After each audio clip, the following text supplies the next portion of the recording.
Hello guys, welcome to the channel. News और update session में आपका स्वागत है। तो पहली न्यूज़ है इथेरियम की। तो इथेरियम मर्ज की बातों को लेकर ये कयास लगाए जा रहे थे कि इथेरियम कहीं ना कहीं 2400-2500 के आंकड़े को छू लेगा, और जो उसने $1000 से $2000 तक की रैली दिखाई है वो अनबिलीवेबल है। लेकिन एक बार फिर से वो 2000 के आंकड़े को छूकर वापस नीचे आ गया है, जो कहीं ना कहीं इसके इन्वेस्टर्स को सस्पेंस में रखे हुए है कि कहीं ऐसा तो नहीं कि इथेरियम की जो रैली थी वो ख़त्म हो गई है या रुक गई है।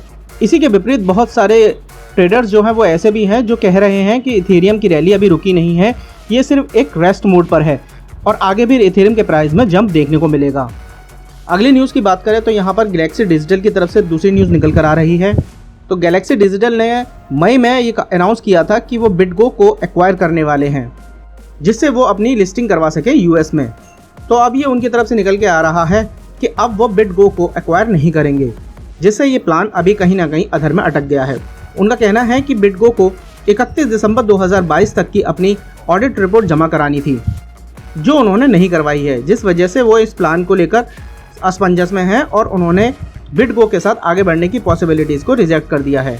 डील के मुताबिक उन्होंने कहा है कि पहले अगर वो डील को कैंसिल करते तो उन्हें $100 का फ़ाइन देना पड़ता, जो अब कैंसिल हो गया है। अब उन्हें किसी भी तरह का कोई फ़ाइन देने की ज़रूरत नहीं है, इसलिए उन्होंने वो डील को कैंसिल कर दिया है। अब उन्होंने कहा है कि इन सर्कमस्टांसेस में अब उन्हें बिटगो को ये पे नहीं करना है। तो वो कह रहे हैं कि हम लिस्टिंग ज़रूर कराएंगे, जो भी पॉसिबिलिटीज़ हैं, जो भी नेसेसरी लॉ है उसको फॉलो करके यूएस में लिस्टिंग की जाएगी। वहीं अगर बिटगो की बात की जाए तो बिटगो गैलेक्सी डिजिटल को $100 मिलियन या उससे ऊपर के फाइन के लिए बोलेगा, जो एक्विजिशन उनकी तरफ से ड्रॉप की गई है उसके लिए। बिटगो के मुताबिक वो इस चीज़ को लीगली करने का प्लान कर रहे हैं कि उन्होंने ये जो एक्विजिशन है वो कैंसिल की है, और ये भी पॉसिबल है कि $100 मिलियन से ऊपर की उनके ऊपर फाइन या चार्ज किया जाए। तो अगली न्यूज़ है कैनेडियन रेगुलेटरी काउंसिल जो है उसने नई प्री रजिस्ट्रेशन फाइलिंग बनाई है क्रिप्टो प्लेटफॉर्म्स के लिए। कोई भी क्रिप्टो प्लेटफॉर्म में अगर वो फाइलिंग करता है रजिस्ट्रेशन के लिए, तो वो उसे प्री रजिस्ट्रेशन में ये मानना होगा कि इन्वेस्टर्स के जितने भी प्रोटेक्शंस हैं उनको वो मैंडेटरी करने होंगे और वो उनका ध्यान रखेंगे। देन वो अपनी सर्विसेज इस रजिस्ट्रेशन के अप्रूव होने से पहले भी स्टार्ट कर सकते हैं अपने इन्वेस्टर्स के लिए, बशर्ते उन्हें इन्वेस्टर्स के हितों का ध्यान रखना पड़ेगा और उन्होंने जो रजिस्ट्रेशन में रेगुलेशंस की बात हुई है उसको फॉलो करने के लिए भी वो बाध्य होंगे। अगली न्यूज़ है बाइनेंस की। बाइनेंस को कजाकिस्तान में प्रिंसिपल अप्रूवल मिल चुका है ऑपरेट करने के लिए। सो दैट मीन्स कि बाइनेंस अब कजाकिस्तान में भी अपनी सर्विसेज है उसे प्रोवाइड करा सकते हैं कजाकिस्तान में भी। उसके साथ ही बात करें बाइनेंस के दूसरे देशों में अप्रूवल की, तो बाइनेंस ने फ्रांस में, बहरीन में, स्पेन में और दुबई में भी डिजिटल एसेट सर्विस प्रोवाइडिंग के लिए भी जो अप्रूवल है वो ले लिया है। तो एक अच्छा साइन है बाइनेंस के लिए कि वो भी रेगुलेशंस की राह पर चल रहा है। तो अगली न्यूज़ है जिपमैक्स की। जिपमैक्स जो थाईलैंड का एक क्रिप्टो करेंसी एक्सचेंज है, उसने सिंगापुर में जाकर अपने एक मॉनिटरियम के लिए कहा था। इस मॉनिटरियम में उन्होंने कहा था कि उन्हें 6 महीने के लिए हॉल्ट मिल जाए, जिससे 6 महीने के बाद जो उसके इन्वेस्टर्स हैं उनको उनके पैसे 6 महीने के बाद रिटर्न करने की बात कही गई थी।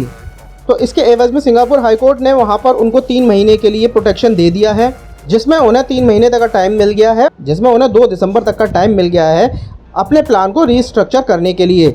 देन 2 दिसंबर के बाद वो विड्रॉल को, अपने इन्वेस्टर्स के विड्रॉल को आगे बढ़ाएंगे। अगली न्यूज़ है इथेरियम से। इथेरियम के ICO के समय एक अननोन वॉलेट एड्रेस है, जिससे कि 1,45,000 इथेरियम मर्ज से पहले ट्रांसफ़र किए गए हैं और मर्ज की तारीख है 16 सितंबर। उससे पहले ही इस वेल एड्रेस से 1,45,000 ईथ को ट्रांसफ़र किया गया है। ये जो ट्रांसफ़र किया गया है वो 14 अगस्त को किया गया है। लोगों का कहना है कि इतनी बड़ी मात्रा में जो इथेरियम ट्रांसफ़र किए गए हैं, हो सकता मे भी पॉसिबल है कि वो सेल आउट के लिए हो या फिर स्टेकिंग के लिए हो।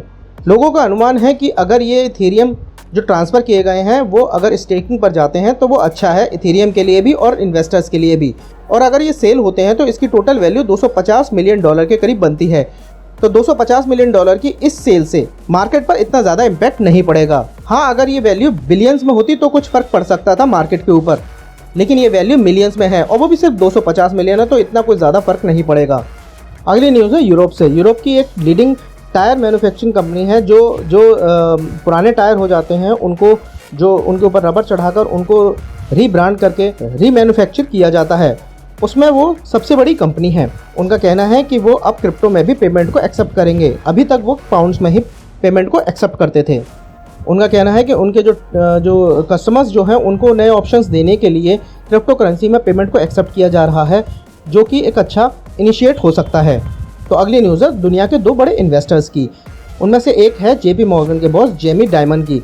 उन्होंने कहा है कि समथिंग वर्स, कुछ तो बड़ा, कुछ तो गलत, ऐसा कुछ चीज़ है जो बड़ा है और वो रिसेशन से भी बड़ा है, वो आ रहा है US के अंदर। वहीं अगर बात करें दूसरे इन्वेस्टर्स की, जो बहुत बड़े इन्वेस्टर्स हैं, इंडस्ट्रियलिस्ट हैं, पीटर स्किफ की, और वो एक इकोनॉमिस्ट भी हैं। उनका मानना है कि एक मैसिव फाइनेंशियल क्राइसिस जो है वो US में आने वाला है। तो यहाँ पर 2 अलग अलग बहुत बड़े इन्वेस्टर्स, बहुत बड़े फाइनेंशियल एक्सपर्ट्स जो हैं वो एक ही तरह का बयान दे रहे हैं कि कुछ तो गलत होने वाला है, कुछ तो बड़ा जो है वर्स आने वाला है US में। तो इस प्रॉब्लम से निकलने के लिए बहुत सारी कंट्रीज़ पहले से ही अपने आप को प्रिपेयर कर रही हैं। उनका मानना है कि क्रिप्टो कहीं ना कहीं इस तरह की पोजीशन से, इस तरह की सिचुएशन से, इस तरह की प्रॉब्लम से निकालने में मददगार साबित हो सकता है, और उसको लागू करने के लिए बहुत सारी कंट्रीज़ इसको रेगुलेट करने के लिए अपनी रेगुलेशन बॉडी से होमवर्क करने के लिए भी बोल रहे हैं।